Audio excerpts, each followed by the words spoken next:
Bien, dans cette leçon, nous allons aborder la notion d'énergie et la première forme d'énergie que nous allons étudier aujourd'hui, ce sera l'énergie cinétique.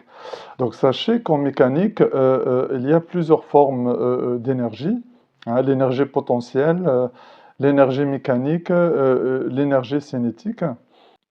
Bien, tout d'abord, un petit rappel sur l'énergie dans le cas général.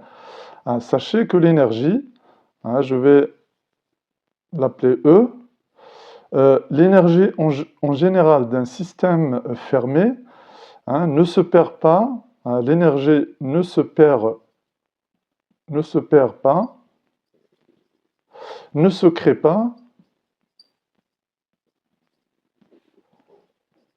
mais se transforme. Je vais vous expliquer un petit peu ça dans un instant, mais se transforme. Donc ça veut dire quoi ces phrases? Eh bien, l'énergie d'un système, normalement, soit il reste tel quel, soit elle est transformée sous une autre forme, sous une autre forme que je vais qualifier ici, une énergie autre que l'énergie de départ. Vous voyez, je le mets en rouge. Ou bien il se transphase d'un réservoir à un autre et il reste tel quel. Donc vous voyez que l'énergie, je vais le noter ici, donc l'énergie, soit il passe d'une forme à une autre, il passe d'une forme à une autre, je vais vous expliquer ça tout de suite. Donc soit il passe d'une forme à une autre, ou bien il change de milieu, ou bien elle change de milieu tout en restant avec la même forme, ou bien elle change de milieu mais elle reste telle quelle, c'est-à-dire la même forme d'énergie. Donc, ces citations, vous savez déjà, vous avez déjà entendu parler un petit peu de la citation de Lavoisier, rien ne se perd, rien ne se crée, tout se transforme. Eh bien, c'est ce que je viens de dire ici. Sachez que l'énergie dans le cas général, c'est une question très très philosophique, mais sachez que ici, nous allons aborder que des choses concrètes que vous allez comprendre. Mais sinon, vous pouvez lire un petit peu sur l'énergie. Oui, l'énergie ne se crée pas, ne se perd pas, mais l'univers, quand il a été créé, alors devenait son énergie, par exemple. Au niveau, bien sûr, des particules, vous voyez, au niveau de la physique quantique, par exemple, comment se fait la conservation de l'énergie? Vous voyez, là, on parle de conservation d'énergie.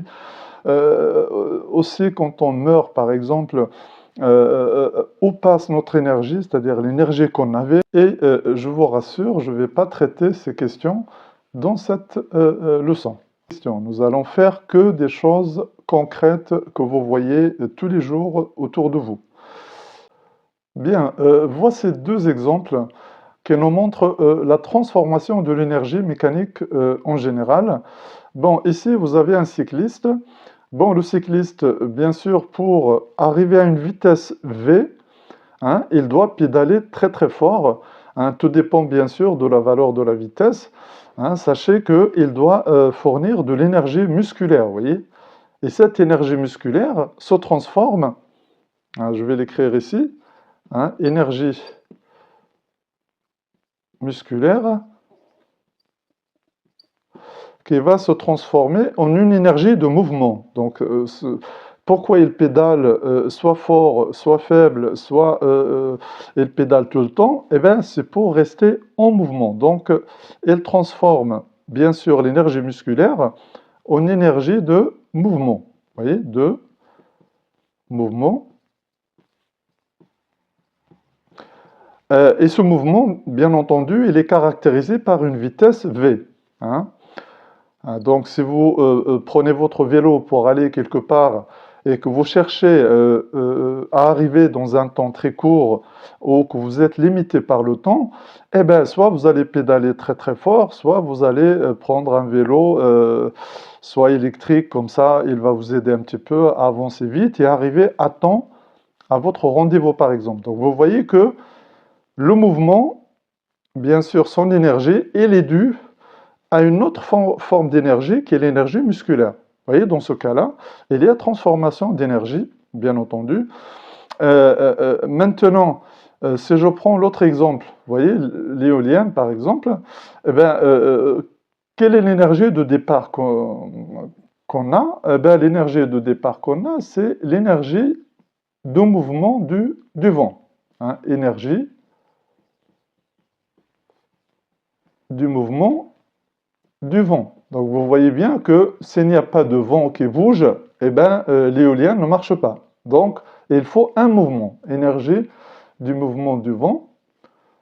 Donc vous voyez que le mot mouvement est important et présent dans ces deux exemples. Donc, vous voyez, je vais encadrer mouvement ici.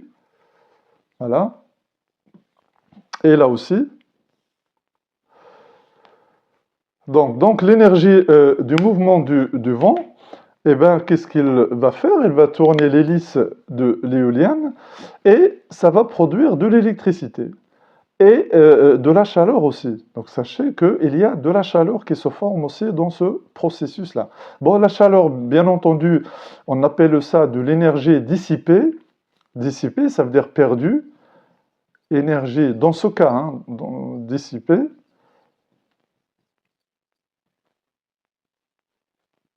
Et puis, il nous donne l'électricité dont on a besoin, parce que le premier rôle de l'éolienne, c'est la production de l'électricité.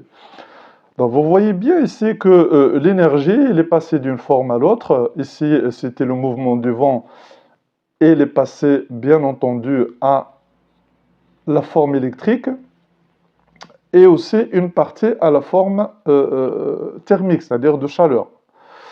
Le cycliste, pareil. Hein, sachez que le cycliste, bien entendu, il y a de la chaleur aussi qui se dissipe. Bien sûr, quand on fait du vélo, eh bien, on a chaud, etc. Donc, il y a aussi production de la chaleur dans ce cas aussi. Donc, vous voyez, voilà le passage de l'énergie d'une forme à l'autre, hein, à travers ces deux exemples, mais on peut citer plein d'autres exemples. Hein. Je peux vous citer aussi les panneaux photovoltaïques, où c'est l'énergie de rayonnement solaire qui se transforme en énergie électrique et puis en chaleur aussi. Bien, donc l'objectif de la leçon d'aujourd'hui, c'est quoi? C'est l'énergie cinétique. Donc sachez que je ne l'ai pas prononcé depuis tout à l'heure dans ces exemples, mais sachez que lorsqu'on dit énergie de mouvement, eh bien, c'est rien d'autre que l'énergie cinétique. Donc voilà, l'énergie cinétique. Donc l'énergie de mouvement, ici, ça porte le nom de énergie cinétique. Vous voyez, on la note avec E, indice petit c. Ici, c'est pareil, vous voyez, cette énergie du mouvement du vent, c'est de l'énergie cinétique du vent. Donc, qu'est-ce qu'on entend derrière le mot énergie cinétique? On entend cinétique. Sachez que cinétique, ça a un rapport avec la vitesse. Vous voyez, cinétique, hein, ce mot a un rapport avec vitesse. Ça, ce sont les premières choses qu'il faut comprendre. Dès qu'un objet est en mouvement, comme le cycliste ici, le vent, une voiture qui roule sur une route, hein, plate, un train, tout objet qui est en mouvement avec une vitesse v possède une énergie qu'on appelle l'énergie cinétique. Voilà. Et sachez que vous faites aussi un petit peu de, si vous faites de la chimie un petit peu, on parle aussi de la cinétique chimique. Eh bien, c'est quoi la cinétique chimique? Eh bien, c'est un chapitre de la chimie qui étudie les vitesses de réaction chimique. Vous voyez, les vitesses de réaction chimique. Donc, voilà pour l'introduction. Bon, si on a un objet en mouvement, euh, en mouvement,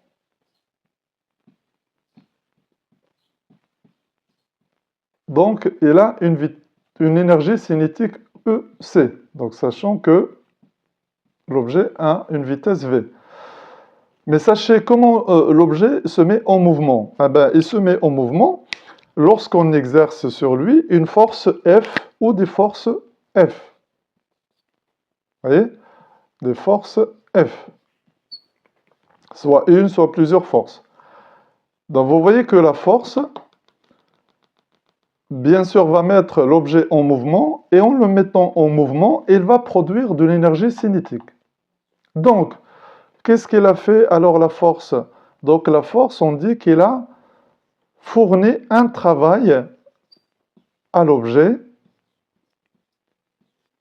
On note le travail par W parce que ça vient de work en anglais qui veut dire travail. Donc vous voyez que la force a produit un travail. Ce travail, bien sûr, a mis en mouvement l'objet, et l'objet possède maintenant de l'énergie qu'on appelle de l'énergie cinétique. Donc vous voyez que du travail de la force, on passe à l'énergie cinétique. Pourquoi? Eh bien parce que la force, bien entendu, a mis l'objet en mouvement pour le faire passer d'une vitesse nulle peut-être à une vitesse V, ou d'une vitesse V0 à une vitesse V. Vous voyez, il le fait passer de V0 à V, sachant que dans ce cas-là, si V est supérieur à V0, c'est que la force, c'est une force motrice.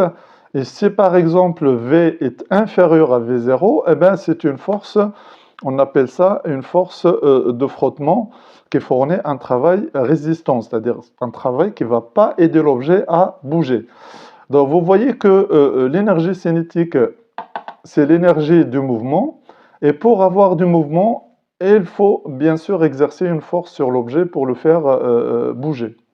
Voilà, vous voyez que tout est lié. Et on va trouver, bien entendu, des relations où il y a la liaison entre travail et énergie cinétique.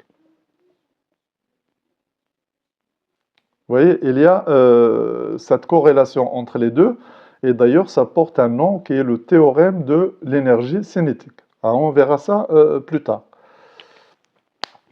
Donc, d'abord, quelle est la définition d'une force dans le cas général? Bon, si on définit une force, hein, on la définit comme étant une action qui modifie le mouvement d'un objet, ou bien qui met un objet en mouvement, ou bien qui déforme l'objet. Donc vous voyez que on trouve quand même dans la définition d'une force, on trouve le mot mouvement. Voyez.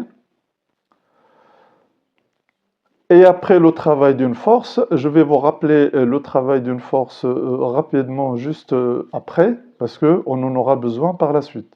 Bien, je vais faire un petit rappel sur le travail d'une force, car cette notion est très très importante dans cette leçon. Donc le travail d'une force, bon, il est défini comme étant W de F, F point D. Cette écriture signifie la force scalaire, la distance D, c'est-à-dire c'est un produit scalaire de deux vecteurs. Sachez que D,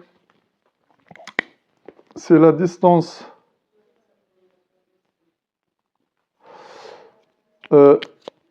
parcourue par l'objet de masse M. Donc, d'après la définition du produit scalaire, ben, le travail de la force F égale à la force, c'est-à-dire le module de la force, sa valeur, fois la distance D, fois le cosinus alpha, qui est entre la direction, bien sûr, du déplacement D et la direction de la force F. Donc voilà, ça c'est la définition générale qu'on va utiliser. Quelques cas particuliers à savoir obligatoirement, hein, je vais les noter ici. Cas particuliers.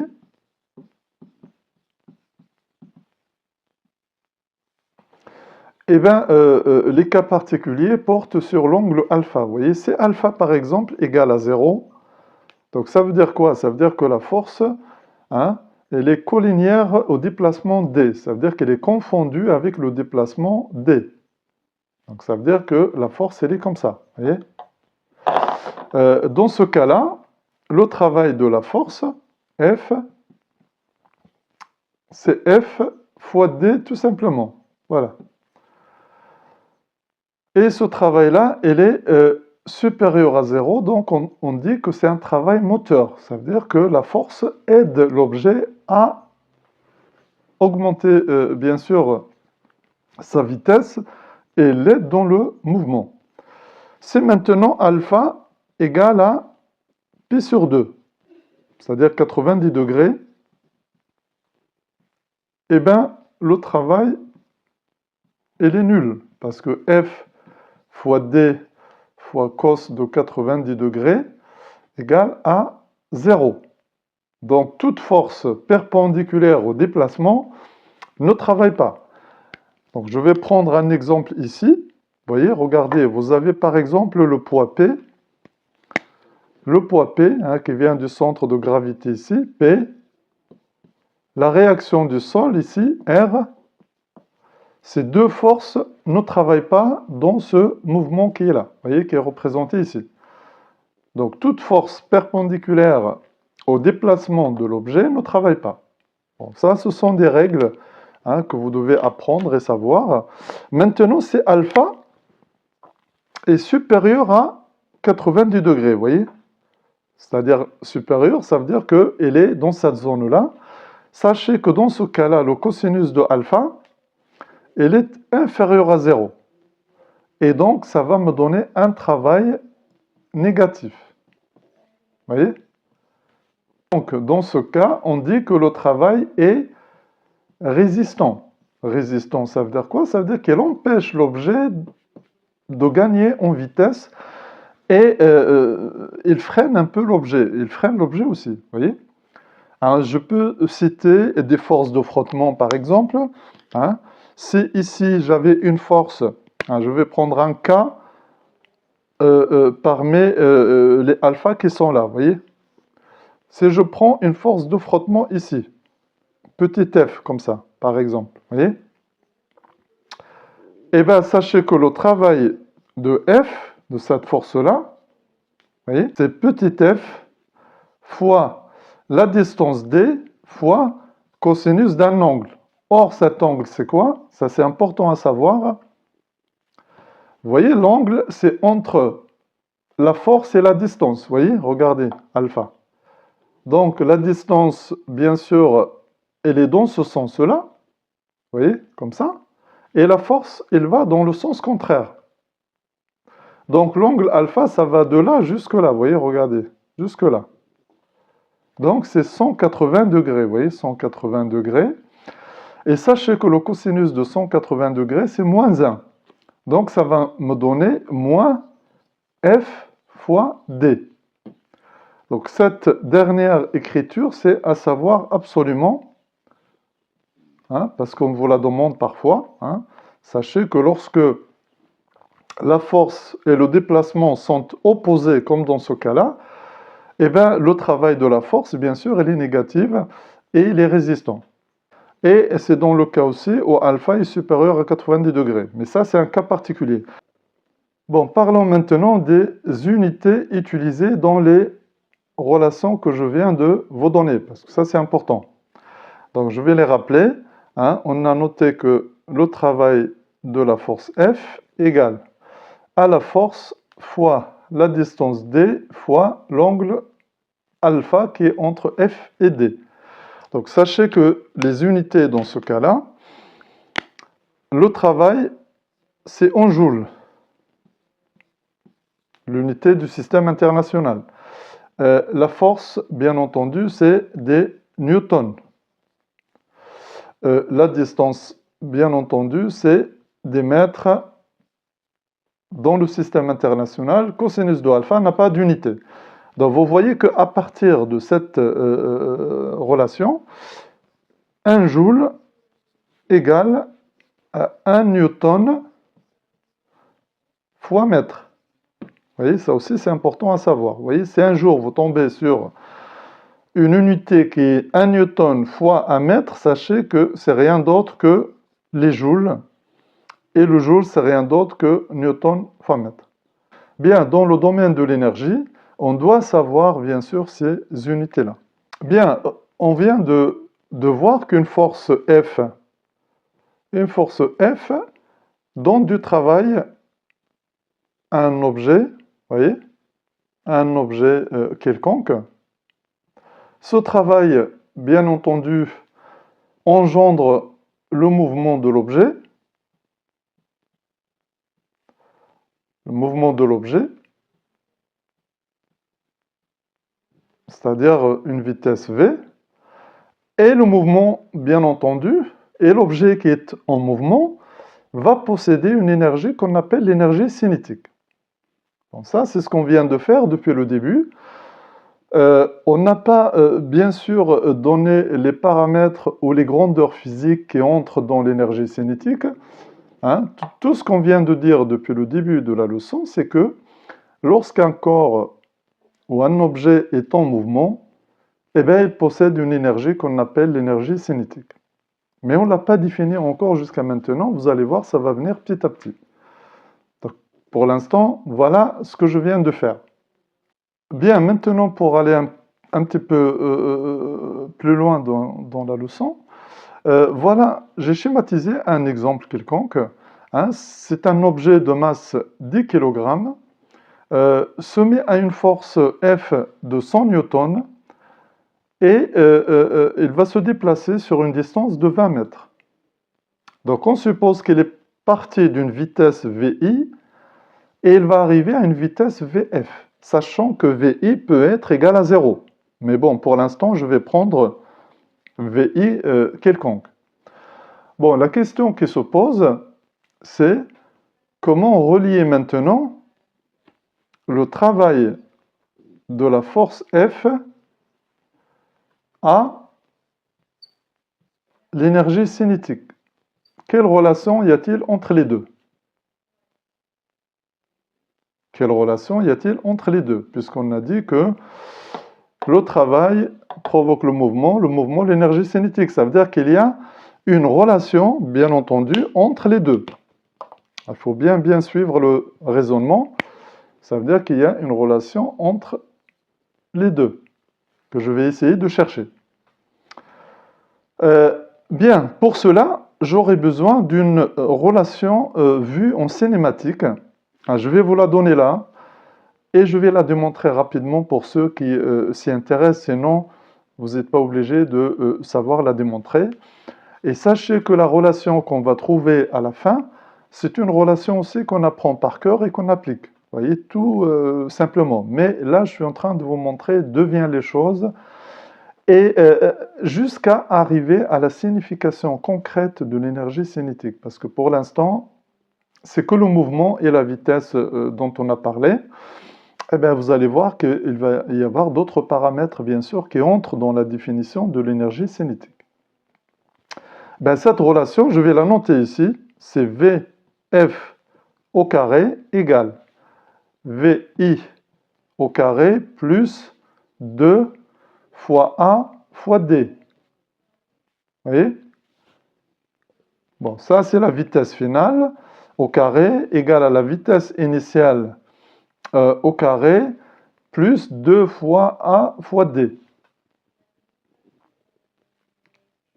Hein? Sachez que jusqu'à maintenant, je ne vous ai pas donné l'unité, bien sûr, de l'énergie cinétique. Donc, sachant que A, c'est l'accélération, hein, ça c'est l'accélération de l'objet, hein, accélération de l'objet.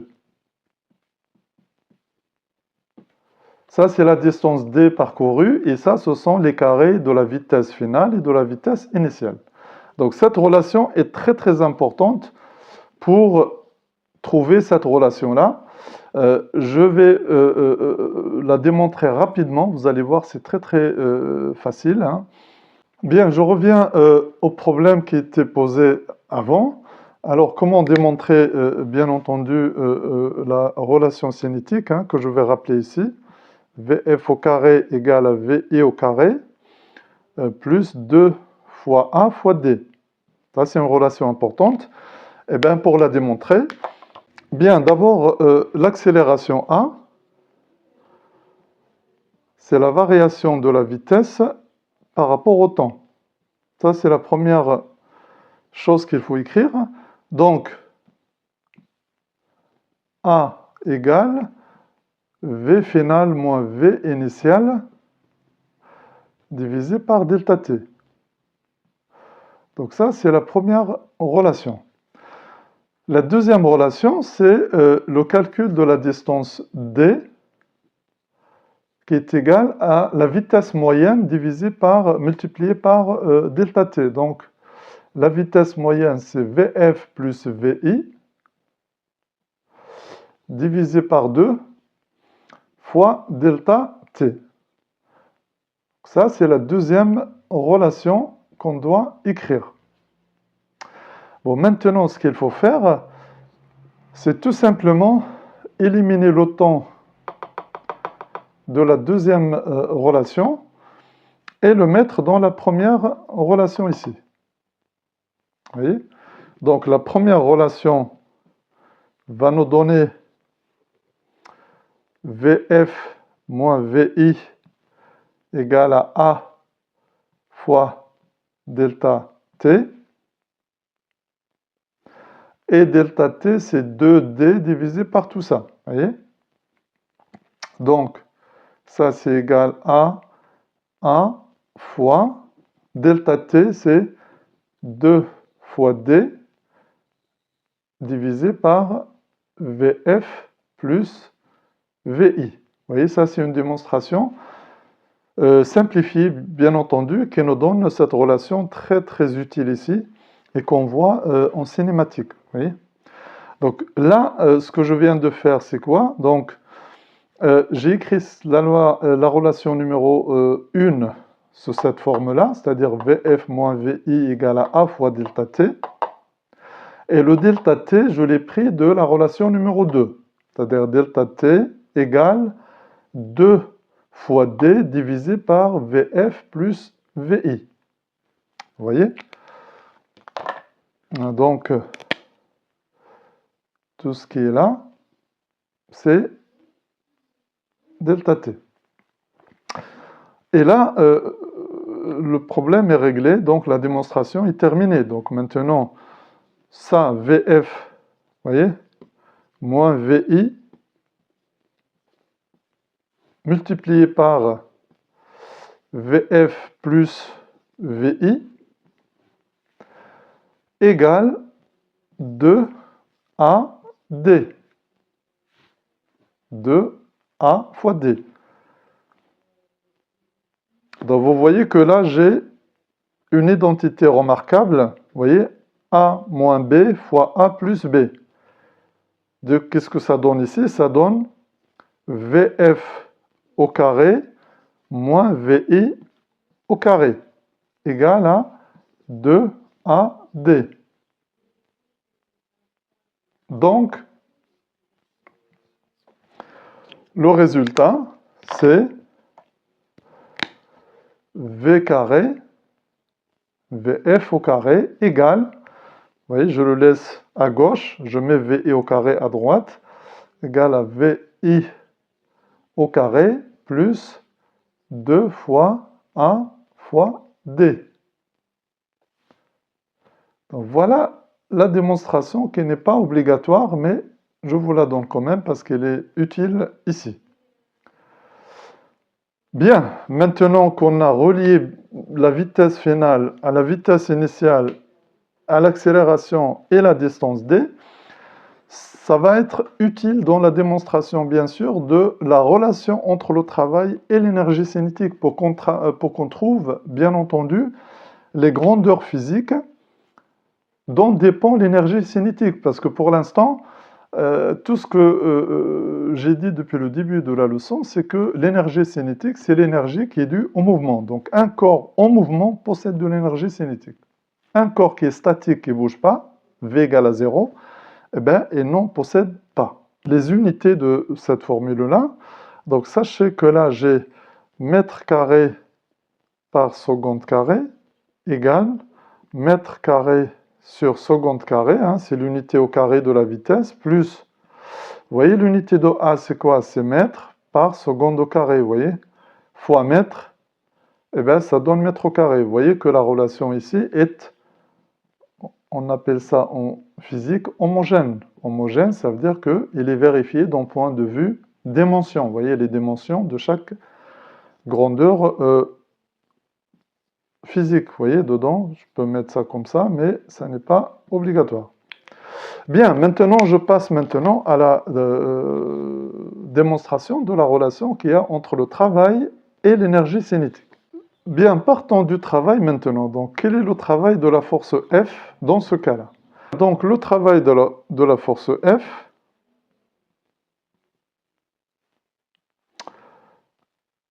est égal à F fois la distance D. Pourquoi? Parce que alpha égale à 0 dans ce cas-là, vous voyez? Les autres forces ne travaillent pas, c'est-à-dire le poids, elle est perpendiculaire au déplacement, la réaction du sol, elle est perpendiculaire au déplacement, donc la seule force qui travaille dans ce cas-là, c'est F. Et je viens de dire juste à l'instant que les forces de frottement sont négligeables dans ce cas-là. Bien, la deuxième loi de Newton maintenant. Deuxième loi de Newton.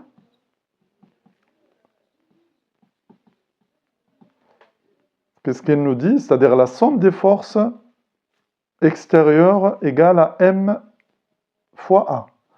Donc je vais l'écrire ici de façon simplifiée. Donc F égale à M fois A. Pourquoi? Parce qu'il n'y a que cette force qui m'intéresse le long de l'axe de déplacement. Vous voyez? Là. Bien, maintenant que j'ai F égale à M fois A, ben je remplace F qui est là par M fois A. Donc j'ai W de F maintenant qui devient M fois A fois D. Sachez qu'il y a toujours la multiplication, hein, d'accord? Parfois je la mets, parfois non, mais sachez qu'on peut ne pas la mettre. Donc M fois A fois D. Donc maintenant, c'est très très simple. Vous voyez le A fois D qui est là, je le retrouve dans la formule que je viens de démontrer. Donc là, je vais enlever le point d'interrogation. Donc, ça représente quoi ici le AD, hein, je vais l'écrire ici, A fois D égale à V carré de F moins V et au carré divisé par 2. Bien, donc ici, donc W de la force F égale à M fois, et je remplace tout simplement AD par ce que je viens de trouver. VF au carré moins VI au carré divisé par 2.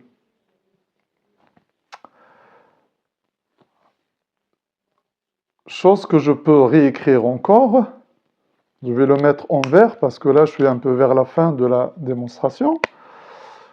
Donc, W de F, le travail de la force F qui a donné le mouvement à l'objet de masse 10 kg, hein, et qui l'a fait passer d'une vitesse initiale à une vitesse finale, vous voyez?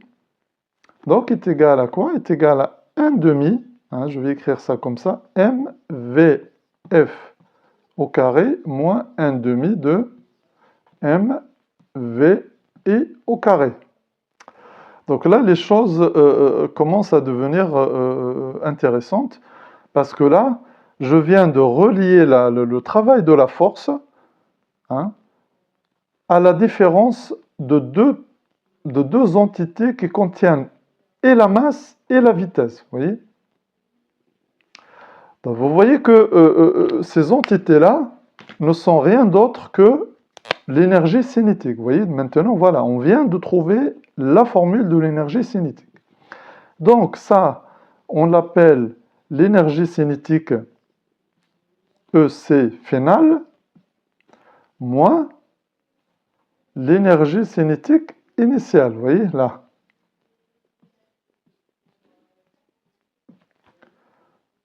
Vous voyez? Chose que je peux écrire ici égale à delta EC. Donc, vous voyez que la variation de l'énergie cinétique, hein, elle est due au travail que la force a apporté à l'objet de masse 10 kg dans ce cas-là. Vous voyez que si vous avez un objet qui a une vitesse v et que vous voulez changer son énergie cinétique, eh bien, vous êtes obligé d'exercer des forces sur l'objet, comme ça, ou bien vous allez augmenter l'énergie cinétique parce que vous avez fourni une force motrice, ou bien vous allez baisser son énergie cinétique parce que vous avez fourni une force résistante, vous voyez, qui fournit un travail résistant. Je vais revenir sur ça. Bien, je viens de rappeler la formule ici. Donc, sachez maintenant quelle est la définition de l'énergie cinétique, c'est-à-dire la formule. Donc, sachez maintenant que l'énergie cinétique, EC, donc, par définition, EC égale à 1 demi de m v carré. Donc voilà la définition de l'énergie cinétique. On voit bien qu'elle dépend de la masse et de la vitesse. Donc sachez que pour les unités E, C, ce sont des joules au mètre, au newton point mètre. Je le mets entre parenthèses aussi, newton point mètre, mais sachez que ce sont les joules qu'on utilisera tout le temps. La masse, faites très très attention, c'est des kilogrammes. Si un jour vous avez des grammes, il faut les convertir en kilogrammes. Et la vitesse, bien entendu, c'est mètres par seconde. Ça, c'est la définition, bien sûr, de l'énergie cinétique. Maintenant, on va essayer de la comprendre. Donc, d'après la relation qui est là, hein, lorsque le travail d'une force F est supérieur à 0, eh bien, l'énergie cinétique augmente. Et lorsque le travail d'une force F est inférieur à 0, l'énergie cinétique diminue. Je prends ici le cas d'une voiture. Dans une voiture, si vous accélérez, vous allez augmenter la vitesse. Et donc, vous allez augmenter aussi l'énergie cinétique. Parce que quand vous accélérez, c'est comme si vous avez une force motrice. Et lorsque vous freinez, par exemple, eh bien, vous avez une force de frottement, c'est-à-dire le travail, il est inférieur à 0 et l'énergie cinétique diminue. Pourquoi? Parce que la vitesse diminue. Hein? L'énergie cinétique augmente parce que la vitesse augmente, et là, ça diminue parce que la vitesse diminue. Hein, pour freiner, que ce soit en voiture, que ce soit à vélo, que ce soit à moto, c'est toujours pareil. Hein, pour freiner un objet, c'est-à-dire réduire son mouvement, on réduit l'énergie cinétique. Donc, on doit exercer des forces, hein, de frottement ou des forces qui produisent un travail résistant, pas un travail moteur. Donc, d'après cette formule maintenant, je vais juste vous donner quelques exemples. Bien, par exemple, si on prend le cas d'un vélo, par exemple. Un vélo, lorsque vous pédalez, vous avez une vitesse V. Cette vitesse V vous donne du mouvement et donc de l'énergie cinétique. Donc, vous avez de l'énergie cinétique qui est stockée dans votre système. Et lorsque vous arrêtez de pédaler, lorsque on arrête, vous voyez, de pédaler, ben, le vélo continue de rouler, vous voyez. jusqu'à ce qu'elle s'arrête parce qu'il y a les forces de frottement qui ne sont pas négligeables sur la route. Ben, pourquoi il continue de rouler? Eh ben, c'est parce que il y a de l'énergie cinétique qui était stockée dedans et qui est réutilisée, bien sûr, dans le mouvement. Vous voyez? Je parle d'un vélo, je peux parler aussi d'une voiture. Vous voyez, vous roulez en voiture, après, vous pouvez mettre la boîte à vitesse sur point mort. Et si vous êtes sur point mort, ça veut dire que vous accélérez pas, vous freinez pas. Ben, la voiture continue de rouler. Ben, pourquoi? Eh ben, parce qu'elle utilise bien sûr l'énergie cinétique à l'instant où vous avez arrêté d'accélérer, comme ici. L'instant où vous avez arrêté de pédaler, vous avez déjà de l'énergie cinétique qui vous permet de rouler pas mal hein, sur la route avant que le vélo ne s'arrête. Donc voilà, donc ça c'est pour expliquer concrètement un peu l'énergie cinétique. Maintenant, quel est l'intérêt de la vitesse et de la masse? Un autre exemple aussi qui montre l'intérêt de la masse et de la vitesse. Un autre exemple qui montre l'intérêt de M et V dans l'énergie cinétique, vous voyez? Dans l'énergie cinétique, ce sont les courses à moto. Hein, je vais à moto. Donc, au départ, vous avez moto plus pilote. Vous voyez? Moto plus pilote. Donc, sachant que la masse de la moto, je vais noter grand M, comme ça. Et la masse du pilote, petit m. Donc, les deux ont une vitesse v. Lors de la chute, par exemple, lors de la chute accidentelle, hein, quelles sont les énergies cinétiques de chaque objet ici, c'est-à-dire le pilote et la moto? Donc, pour le pilote,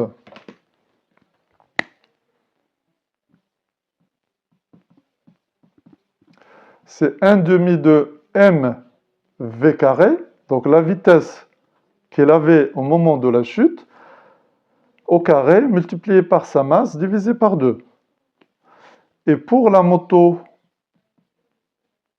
toute seule, c'est 1 demi de grand M V au carré.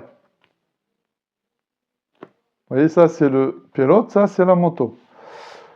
Donc, quelle est l'énergie cinétique la plus grande? La plus grande, c'est celle de la moto. Hein? Donc, qu'est-ce qui se passe alors lors de la chute? Eh bien, lors de la chute, la moto, normalement, elle est toujours devant le pilote, sauf si elle n'est pas coincée par la moto. Oui. Donc, lors de la chute, le pilote va être derrière la moto, comme ça, vous voyez? Va être derrière comme ça. Pourquoi? Parce que l'énergie cinétique du pilote, elle est inférieure à l'énergie cinétique de la moto. Donc, qu'est-ce qu'il nous montre alors cet exemple? Il nous montre que la masse, vous voyez, est un paramètre important de l'énergie cinétique, vous voyez? Voilà cet exemple. Je peux vous donner aussi un autre exemple qui est le crash test de voiture. Donc, plus la voiture avance très vite, plus le crash est important. Pourquoi? Parce que la voiture possédait beaucoup d'énergie cinétique. Et à l'arrêt, cette énergie, bien sûr, eh ben, elle est transférée à d'autres éléments de la voiture, d'où la déformation de ces éléments, par exemple. Voyez? Et si vous prenez deux voitures de masse différentes avec la même vitesse, eh ben, c'est celle qui possède la plus grande masse qui va subir le plus de dégâts, par exemple. Donc voilà, je vous ai expliqué un petit peu Pourquoi dans l'énergie cinétique il y a la masse et la vitesse? Eh bien parce que ce sont deux paramètres importants de l'énergie cinétique et on vient de le démontrer. Bien, voici l'exemple que j'ai traité juste avant. Là, nous avons le pilote et la moto. Hein, ils ont la même vitesse, mais comme ils ont des masses différentes, l'énergie cinétique du pilote, elle est inférieure à celle de la moto. Donc, qu'est-ce qui se passe lors d'une chute? Eh bien, on va le voir, voilà, immédiatement. Eh bien, vous voyez que la moto, il est largement devant. Pourquoi? Parce que son énergie cinétique était plus grande, parce que sa masse, elle est plus grande. Vous voyez, au début, ils ont la même vitesse, mais 1 demi de mv carré de la moto est supérieur à 1 demi de mv carré du pilote. Hein, parce qu'ils ont des masses différentes. Hein, la même vitesse au départ, mais des masses différentes. Et par conséquent, on voit quand même le décalage dans la chute. Bon, maintenant, je vais vous donner un théorème que vous avez déjà appris, hein, qu'on appelle le théorème de l'énergie cinétique. Hein. Sachez qu'il est déjà noté ici, sauf je vais le généraliser, vous voyez? Donc, le théorème de l'énergie cinétique, l'énergie cinétique,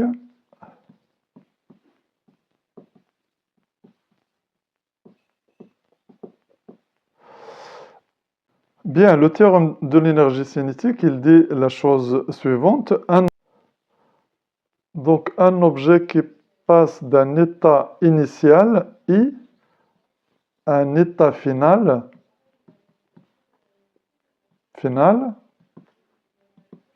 Ici, j'ai l'énergie cinétique de départ, l'énergie cinétique finale. Bien, donc ici, sachant que delta EC, c'est 1 demi de m VF au carré moins 1 demi de m VI au carré. Vous voyez? Sachant que là, j'ai VI et là, j'ai VF. Donc, le théorème de l'énergie cinétique s'écrit de la façon suivante. La variation de l'énergie cinétique, EC, égale à la somme des travaux de toutes les forces extérieures appliquées sur l'objet. Donc, WF supérieur à 0 dans le cas d'un travail moteur, bien entendu, ou bien inférieur à 0 dans le cas d'un travail résistant, c'est-à-dire dans le cas des frottements par exemple, vous voyez? Voilà. Et qu'est-ce qu'il me permet de calculer? Bien sûr, le théorème de l'énergie cinétique, il me permet de calculer beaucoup de choses. Par exemple, je vais vous donner quelques exemples. Il nous permet de calculer VF, par exemple, vous voyez? Connaissant VI, connaissant les travaux des forces. Il peut aussi me permettre de calculer une force de frottement F. Si je connais la vitesse finale, la vitesse initiale et les autres forces appliquées à l'objet. Donc vous voyez qu'il me permet de calculer beaucoup de choses. Tout dépend des questions posées dans l'exercice. Maintenant, on va faire une application numérique avec les valeurs que je vous ai données. Donc ici, je prends VI égale à 0 mètres par seconde. Ça veut dire que l'objet est parti sans vitesse initiale et il est arrivé à une vitesse finale VF. Donc mon problème dans l'exercice, c'est calculer VF. Vous voyez? Donc, tout d'abord, je vais utiliser la première méthode. Première méthode,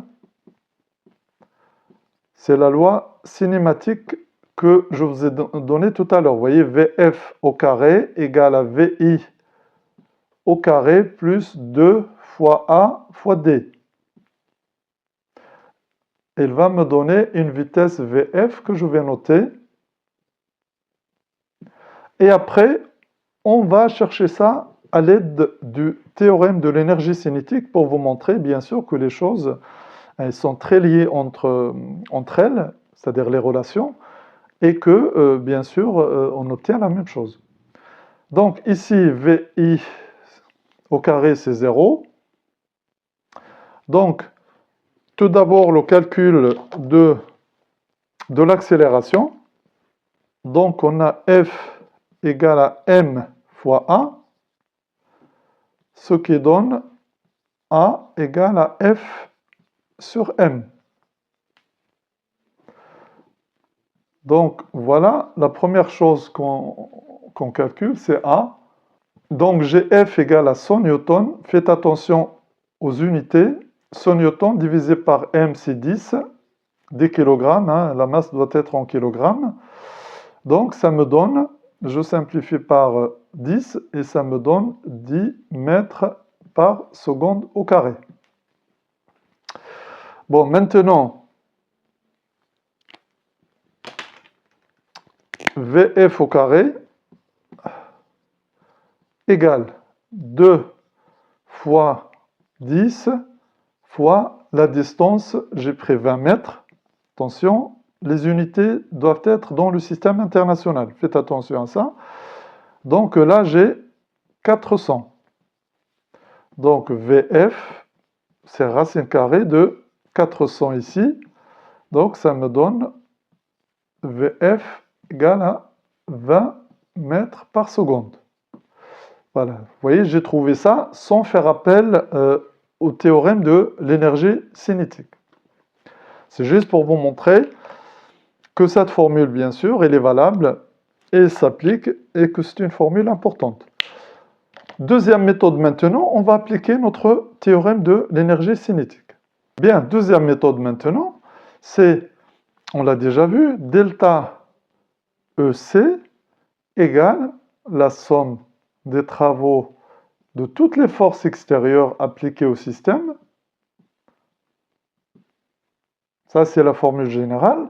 Maintenant, je vais l'appliquer à mon cas. Sachez que dans mon cas, le poids ne travaille pas parce qu'il est perpendiculaire au déplacement. La réaction du sol non plus. Il n'y a pas de frottement dans mon exercice. Donc, j'ai que la force F. Et tout d'abord, delta EC, c'est toujours la valeur finale moins la valeur initiale. Donc,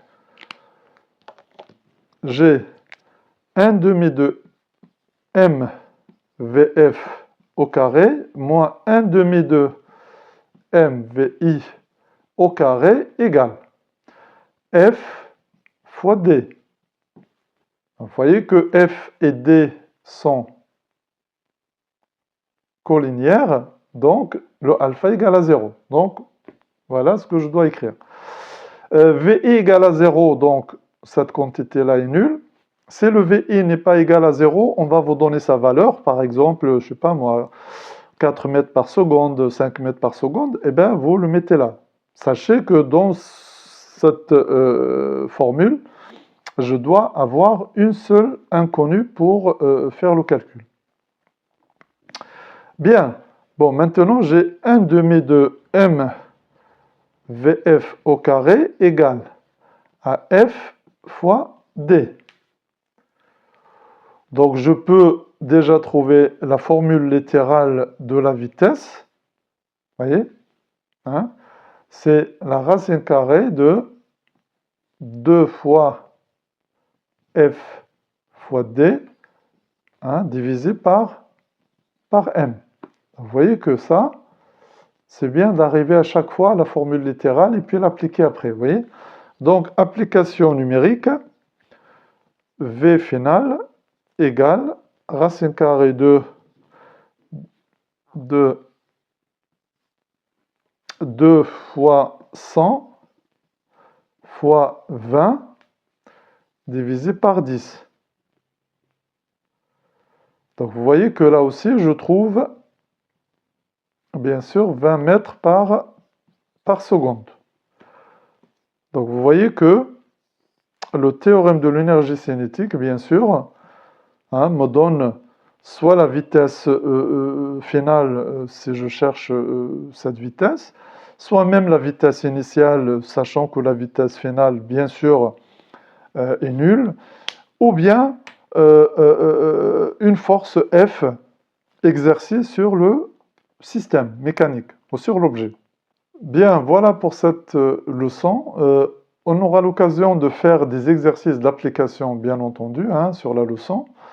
Donc, bon courage et à la prochaine.